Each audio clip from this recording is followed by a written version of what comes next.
Today we are going to be talking about how to negotiate a deal with a client using BATNA. So first, let's define BATNA. So BATNA is an acronym and it stands for the best alternative to a negotiated agreement. And what that means is, in the absence of a deal being done, what is my next best choice? And I need to know not only my BATNA, but I also need to know the other party's BATNA. So before I go into any negotiation, I got to know what's my BATNA and I got to know what's your BATNA. So let's talk about how to figure that out right now. So first of all, when you're going into a negotiation with a prospective client, it's really important to take a few minutes and just brainstorm on what their alternatives are. And also, you should also know what your alternatives are, right? So if you're like me, you're a coach, you're a consultant, you're somebody that provides a service, then you got to kind of think through what are all of the other ways that that prospective client could get that need met, right? So for me, I'm a business coach. We do management consulting. We help people become millionaires and start and grow their businesses. And so when I think about what are other ways that people could solve that need, it's things like, okay, well, they could buy books on business. They could go and get an MBA like I did. They could Google different things about their business. They could join networking organizations or ask their friends who have started businesses or ask, anybody that they know that's been successful in business for free tips.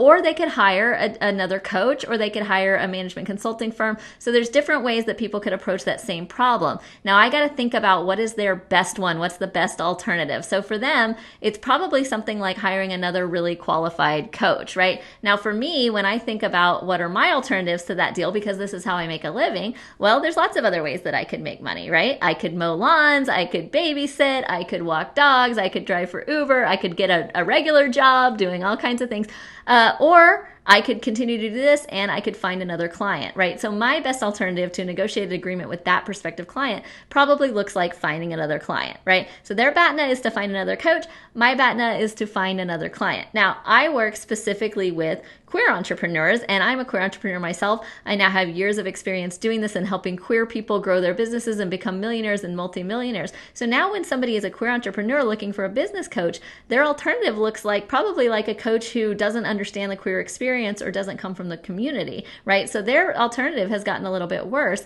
And my alternative is to say, okay, well, there's lots of other queer people who are looking to start and grow their businesses. So my BATNA stays pretty strong. And it's very important going in to any negotiation to understand that fact. Is my BATNA stronger or is their BATNA stronger? What is it easier for them to, is it easier for them to find another coach that specializes in helping queer entrepreneurs start up and scale and has years and years of experience doing that and a proven track record and actually knows what they're doing? Or is it easier for me to find another client? Well, in that scenario, it's probably easier for me to find another client.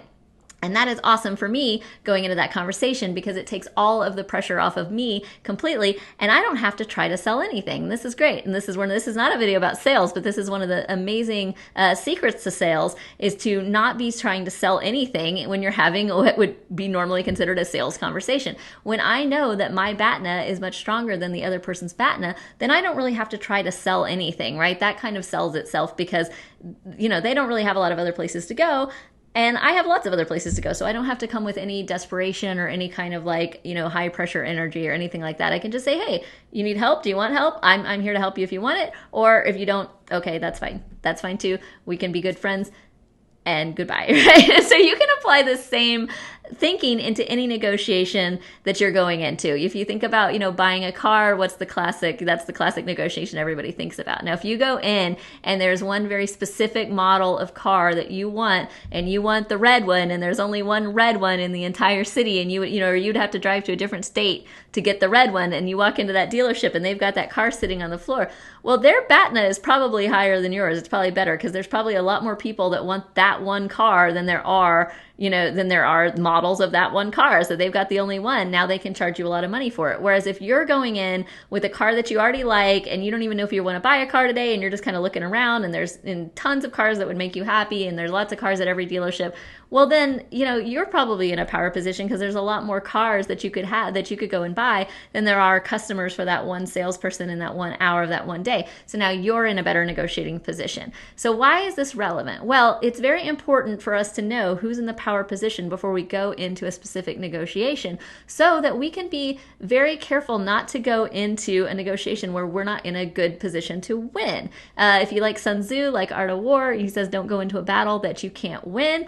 And this is a great example of that, right? So if my BATNA is lower than the other person's BATNA, I'm going to do whatever it takes to improve my BATNA, right? As a business coach, different ways that I've improved my BATNA over the years are I went and got educated. I have an MBA from a top institution. I have spent years and years and years of experience doing this. I'm an entrepreneur, a seasoned and successful entrepreneur myself. I can point to that. I can point to hundreds of clients that I have made into millionaires, and I have this whole track record. And so every day when I do my job and my work, my BATNA gets better and better and better and better because it becomes harder and harder and harder to find somebody like me who has the qualifications that I have and the experience that I have. So I'm constantly improving my BATNA, whereas my clients are kind of staying in the same place, right? They tend to be people who are just starting businesses, just starting up.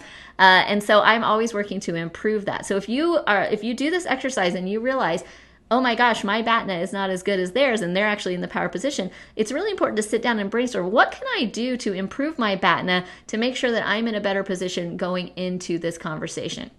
Now, having said all of this, I'm kind of setting up this negotiation like it's zero sum, like it's win-win. And that's not really how negotiations work all the time. In fact, not the best ones, right? It's kind of a juvenile way to look at a negotiation as a, zero sum, you win, I lose, or I win, you lose. That's how the president looks at negotiation. Not a big fan.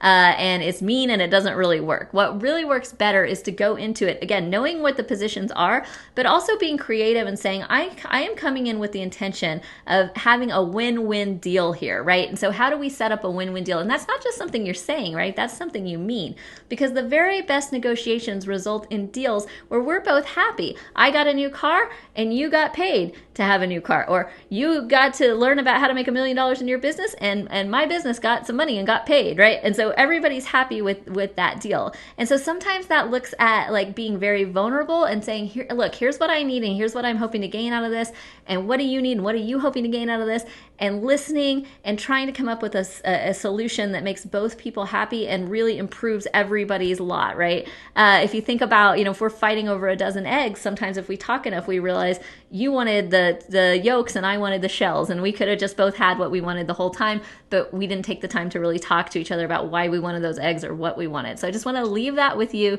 today.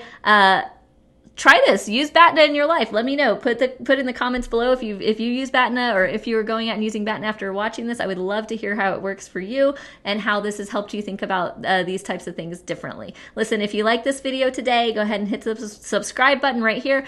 I do this a couple times a week. I don't want you to miss out on any of the free business tips that I am laying out for you.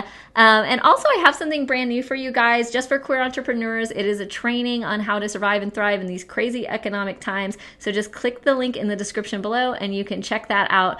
And I would love to hear from you about what you think about that. So listen, I know you guys can do this. Go out there, get what's yours, go fight for it, do those win-win deals, let it shine, and I will talk to you next time.